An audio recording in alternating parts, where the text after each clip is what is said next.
Assalamualaikum students, I hope you are fine. Welcome to Psychology with Muqaddas. Today we are going to study lesson number 43, higher order brain functions, and we started this topic in the lesson number 42, and it was about the higher order functions of the brain and which brain area controls these. So brain cortical areas हैं, brain cortex है आपका जो कि brain के higher order functions control कर रहा है, जिसमें लैंग्वेज है, लर्निंग है, मेमोरी है, और लैंग्वेज पे हमने जो डिसऑर्डर्स देखे थे, लैंग्वेज पे डिसऑर्डर अफेजिया है जिसमें स्पीच प्रोडक्शन एंड कंप्रीहेंशन का डिसऑर्डर है, और इसमें ब्रोकाज अफेजिया है एंड देन वर्निक्स अफेजिया है. I hope I made it clear. If you have any confusion you can ask, and don't forget to share this videos with other students, and don't forget to help, and also if you appreciate our effort, so don't forget to like and subscribe this channel, and also press bell icon for more videos updates.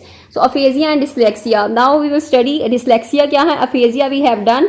aphasia आपकी speech production, speech comprehension का disorder है, and dyslexia दोनों जो है वो आपस में related हैं, और ये spoken words के साथ जो transform होती है written language, तो dyslexia आपकी written language जो है वो उसका disorder है, तो दोनों ही associate करते हैं आपस में. अगर aphasia होगा आपको तो आप dyslexia भी automatically होगा, आप उसको लिख कैसे सकते हैं. So Wernicke's aphasia is accompanied by dyslexia. यानी वर्निक्स अफेजिया जो आपको अंडरस्टैंड करने में मुश्किल है, कंप्रीहेंड नहीं कर सकते, तो आप लिखने में भी आपको वैसे ही मुश्किल होगी. डिसलेक्सिया में भी आपका वो डिसऑर्डर शो होगा. सो देन चाइनीज अफेक्सिस हैं, उनका एबिलिटी टू राइट एक्यूरेटली. अच्छा, तो ये जापानीज लैंग्वेज है जो कि 2 फॉर्म्स हैं उनकी, kanji and kana. So kanji symbols are the pictographs और काना सिंबल्स आर द अकाउस्टिक्स और फोनेटिक रिप्रेजेंटेशन. सो यहाँ पर इंपॉर्टेंट एमसीक्यूज हैं इसके कि जो जापानीज लैंग्वेज है उसमें 3 फोनेटिक्स होते हैं, एक पिक्टोग्राफ होता है जिसमें एक मोड है उसका काना और कांजी, और ब्रेन एरियाज उसके लेफ्ट टेम्पोरल लोब है एंड विजुअल कॉर्टेक्स इन्वॉल्व है. सो ब्रेल जो है वो एक यहाँ पे एमसीक्यूज है इंपॉर्टेंट. ब्रेल जो आपकी लैंग्वेज है जो कि ब्लाइंड पीपल की लैंग्वेज है, और ये इंपॉर्टेंट एमसीक्यूज है, एग्जाम्स में भी आया था.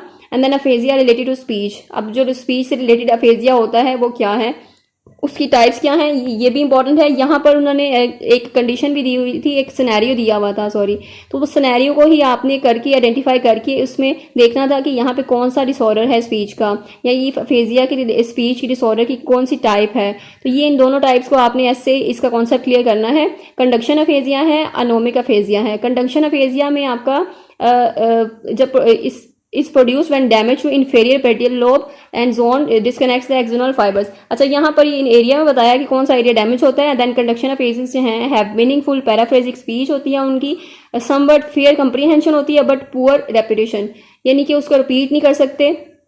They can repeat single and meaningful words but not non meaningful words. तो जो उनके लिए मीनिंगफुल वर्ड्स हैं उनको वो रिपीट कर सकते हैं, बट जो नॉन मीनिंगफुल वर्ड्स हैं उनको वो रिपीट नहीं कर सकते. है ना. अनोमिक अफेजिया है. अनोमिक अफेजिया जो आपके स्पेसिफिक नेम्स का डिसऑर्डर है, इसमें आपको जो नेम है वो फॉरगेट कर देंगे आप, यानी आपको वो नेम एग्जैक्टली याद नहीं आएगा. आप उसकी कैरेक्टरिस्टिक्स दूसरे बता सकते हैं, जैसे एग्जाम्पल में आप रीड कर सकते हैं, दूसरे सारी कैरेक्टरिस्टिक्स आप बता देंगे उस चीज़ की, बट उसका नेम जो है वो आप रिकॉल नहीं कर पाते. So that is anomic aphasia. Then dyslexia, reading, writing and mathematics. तो reading, writing disorders हैं related to kind of aphasia that patients have. So Broca's aphasics have difficulty in reading out aloud. Their writing and speech both are agrammatical. अच्छा, Broca's aphasis ये problem है ज़्यादा उनकी reading में है. And then alexia with agraphia. यहाँ पर there is difficulty in which the person has difficulty in reading and writing. तो pure alexis जो हैं वो क्या होते हैं, word blind होते हैं, where alexia occurs without agraphia. यानी agraphia आपके जो आप उसको देख नहीं सकते, आप उसको रिकग्नाइज नहीं कर सकते पिक्स देखकर. तो अलेक्सिया जो है इसके साथ अग्रेफिया के साथ अगर वो अकर हो तो उसका वो प्योर अलेक्सिया होता है. तो एग्नोसिया क्या है, एग्नोसिया ऐसा डिसऑर्डर है जो कि आपके रिलेट करता है सेंसरी मोडालिटीज को, आइदर ऑडिटरी या विजुअल, यानी आपकी then disorders of auditory perception agnosia. और यहाँ पर इसकी डेफिनेशन भी आएगी इसकी टाइप्स की, और यहाँ सिनेरियो दिया गया होगा एग्जाम्स में. इस तरह उन्होंने एमसीक्यूज बनाए हैं, और आपसे क्वेश्चन भी पूछा जा सकता है, disorders of auditory perception agnosia क्या है. तो एग्नोसिया साउंड के लिए क्या है, अम्यूजिया के लिए क्या है, यानी आप उसको अम्यूजिया यानी म्यूजिक को अंडरस्टैंड नहीं कर सकते, म्यूजिक डेफ है, इम्पेयर्ड रिकॉल है. And then agnosia for sounds है. एंड देन एग्नोसिया जो है वो एक विजुअल डेफिसिट्स है. विजुअल एग्नोसिया क्या है, एग्नोसिया ओवरऑल जो है वो फेलियर ऑफ रिकग्निशन, यानी आप उसको रिकग्नाइज नहीं कर सकते. नॉट ड्यू टू सेंसरी और इंटेलेक्चुअल प्रॉब्लम्स, बट वैसे ही आप उसकी जो पेशेंट जो है वो इंटेलेक्चुअल प्रॉब्लम्स नहीं होती, उसको यहाँ सेंसरी प्रॉब्लम्स नहीं होते, बट फिर भी वो उसको रिकग्नाइज नहीं करता, फेलियर टू रिकग्नाइज है, तो दैट इज विजुअल डेफिसिट्स, और उसका ऑडिटरी डेफिसिट भी हो सकता है। तो ये विजुअल और ऑडिटरी एग्नोसिया होगा। एंड विजुअल एग्नोसिया क्या होता है?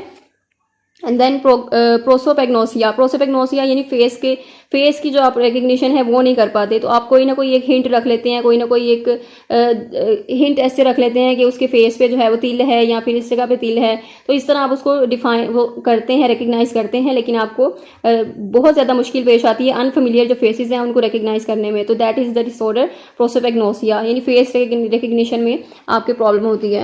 एंड देन अप्रेक्सिया है, अप्रेक्सिया मोटर डिफिकल्टीज का डिसऑर्डर है, and required to perform at a verbal command, यानी जब इंस्ट्रक्शंस दी जाती हैं तो वो इंसान उसको फॉलो नहीं कर पाता, तो दैट इज अप्रेक्सिया। और अप्रेक्सिया की भी एक सिचुएशन दी होगी या एक सिनेरियो दिया गया होगा, एमसीक्यूज इस पे होगा जिसको आपने आइडेंटिफाई करना होगा। तो ये डिसऑर्डर जितने भी हैं इनको आपने, अगर एमसीक्यूज इसको सॉल्व करने चाहते हैं, एग्जाम्स में एमसीक्यूज आएंगे तो वो सिनेरियो ही होगा या सिचुएशन होगी, और आपको वो आइडेंटिफाई करना होगा ये डिसऑर्डर कौन सा है। और क्वेश्चन भी हो सकता है इन पे सेपरेट क्वेश्चन पूछा जाए, या एग्नोसिया पे या प्रेक्सिया पे या फेजिया पे, डिस्लेक्सिया पे, तो ये सारे डिसऑर्डर्स आपने उनका कॉन्सेप्ट क्लियर करना है। देन अप्रेक्सिया है Greek word praxis, no action. And then construction apraxis हैं। अच्छा यहाँ पे टेस्ट है कि वो उनको टेस्ट दिया जाता है पेशेंट को कि वो कॉपी करें या ड्रॉ करें बिल्डिंग ब्लॉक्स को and in a given design, और अगर उनका डैमेज होगा लेफ्ट या राइट हेमिस्फीयर में, तो जो लेफ्ट हेमिस्फीयर है इस ओवर सिम्प्लीफिकेशन कर देंगे, वो वेरी लिटिल बहुत छोटी छोटी डिटेल्स देंगे, वेयर जो राइट हेमिस्फीयर है अगर उनमें डैमेज है तो it will lead to the loss of overall gestalt, यानी वो पूरी इमेज बनाने में उनको मुश्किल होगी। तो ये टेस्ट है, टेस्ट के थ्रू जो है वो अप्रेक्सिया, कंस्ट्रक्शन अप्रेक्सिया के थ्रू देखा जाता है ये डिसऑर्डर किस हद तक है। और this was the today's lecture, I hope I made it clear. If you have any confusion you can ask in comment section, don't forget to share this video with other students, and मिलते हैं next lecture में। till then take care, अल्लाह हाफिज़।